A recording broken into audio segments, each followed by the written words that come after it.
Okay. Healing global masculinity day 2.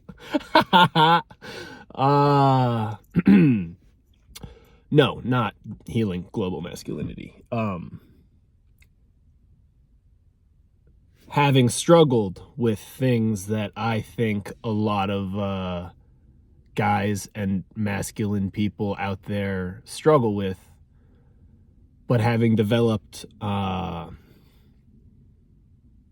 somewhat of like a robust toolkit of ways that I manage that stuff, and having healed from a lot of it, sharing my story and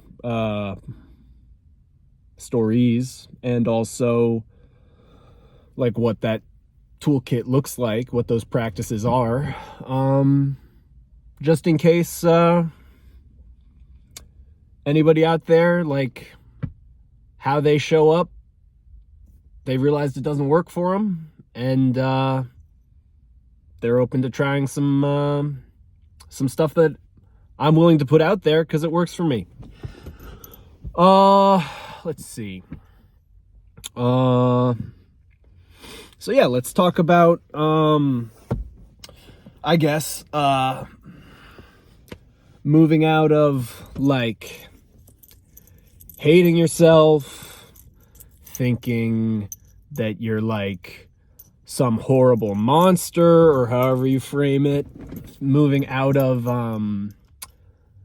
like feeling ashamed of yourself for the way things have gone in the past, and ruminating on it and blaming yourself for the outcome, and like healing those sorts of cycles, because it's there's nothing to heal. Actually, you're not broken. You are making certain choices about how to spend your time, both in your head and in the world. And you just need to make different choices, basically. Well, I mean, easier said than done. It is healing, but it's just different. It's just a different set of decisions. And moving into like loving yourself, having compassion and empathy for yourself, understanding yourself, knowing yourself better, validating yourself from within, internally, not being dependent on external sources of validation.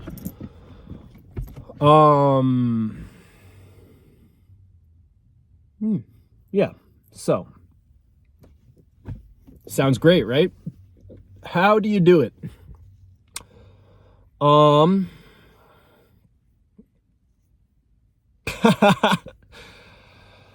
You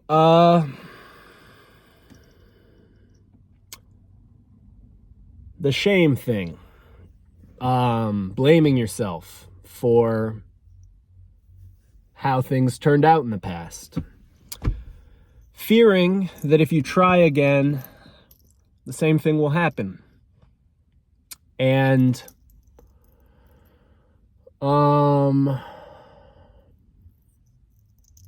telling yourself stories about yourself and what a horrible person you are because of the outcomes of situations in the past. Well,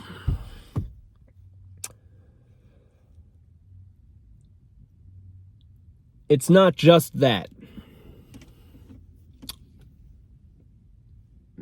Feelings move in cycles. Thoughts move in cycles. If you are resonating with that, what I just described feels like how you think about yourself, what was the case for me, and therefore I would project onto all of you fine people who resonate with that, might be the case for you, is that you're actually caught in a cycle where within yourself, you know that you messed up certain things in whatever situation had the outcome that was traumatic. And so some of the time you hyperfixate on the mistakes that you made and blame yourself for whatever happened. But whatever the situation was, other people were involved too. And they brought their past wounds, mother-father wounds, former relationship wounds, whatever. They brought their wounds, they brought their coping mechanisms, they brought their fears and anxieties. They showed up in a certain way that also contributed to whatever the outcome was, right? You and that other person or those other people, you collaborated on creating that traumatic outcome. When you blame yourself, when you know inside that you did something wrong, and you also know inside that, well, so that total self-blame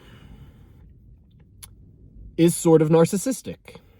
You might not be thinking about what that other person may have been through in their life that caused them to show up the way that they did, right? And how some of the responsibility for the outcome falls to them.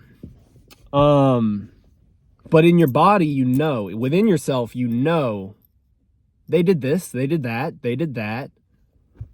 And so you're sort of, you get caught in this like pendulum swinging back and forth. You're blaming yourself for everything about it. And then the pendulum goes to the other side because you know it wasn't all your fault. And you're blaming everybody else. Victim mentality over here. Shame over here. And you're just blaming. Sometimes you're blaming yourself. Sometimes you're blaming other people. If this sounds like you, there's a healthier, well, that's judgmental.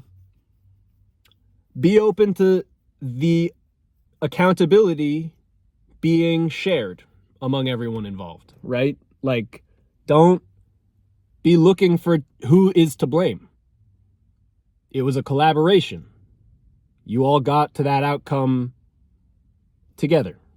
And so everyone shares their proper level of accountability for however they contributed to things turning out the way that they did. And once you take that perspective, then it's not, and also monitor that thing that you're telling yourself, oh, I'm such a horrible person because I did this, and then this traumatic thing happened, and look at all the damage that I did. No.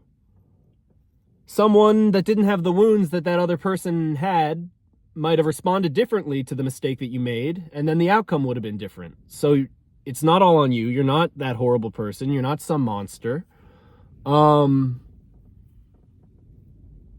You need to dig within yourself that mistake that you made.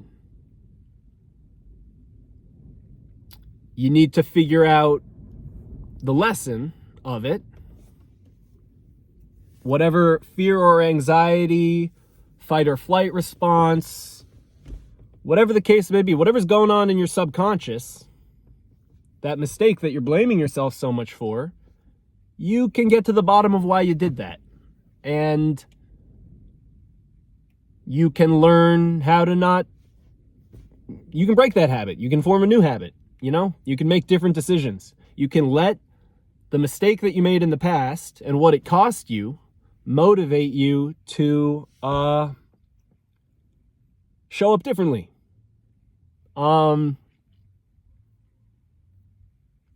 Yeah. That's a big piece of it.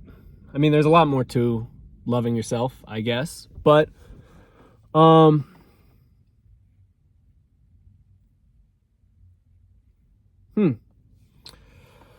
okay. Well, I think I will, well, you know what? Okay.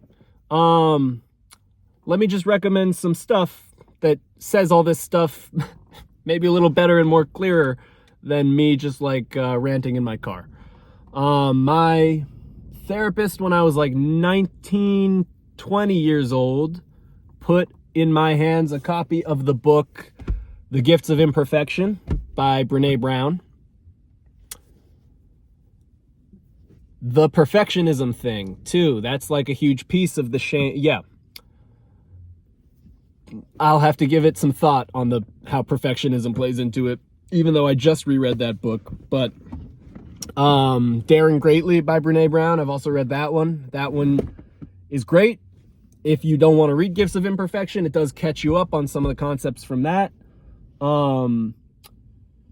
And it also contains some stuff that Gifts of Imperfection does not contain, like, you know, learning like a pretty healthy model of, I think, how to like look at trust is in there for one thing, among many others.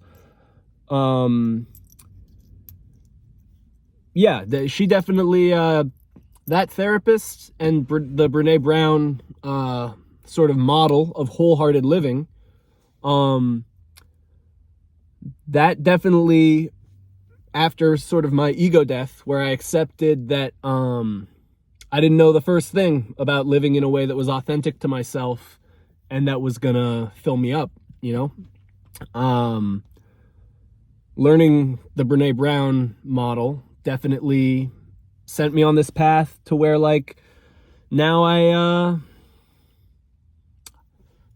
you know, I'm not perfect.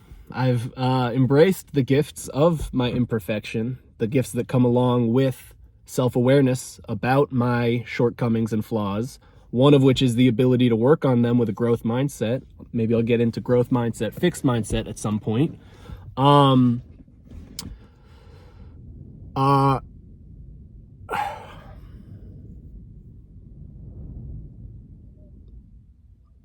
You will not be perfect at the stuff I described. If you check out the Brené Brown books, you won't be perfect.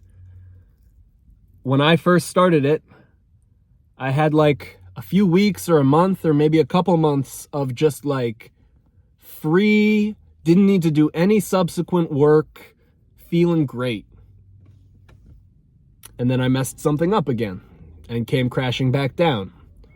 So be warned that might be part of this cycle. Like, just because you start learning a better way doesn't mean you're never going to mess things up again in a way that might run the risk of leading you into a cycle of a cognitive or emotional cycle where you're feeling shame and it affects your self-worth. One thing from the Brené Brown literature that feels relevant is embracing a mindset of worthiness. No matter what gets done or gets left undone, I am enough. I am.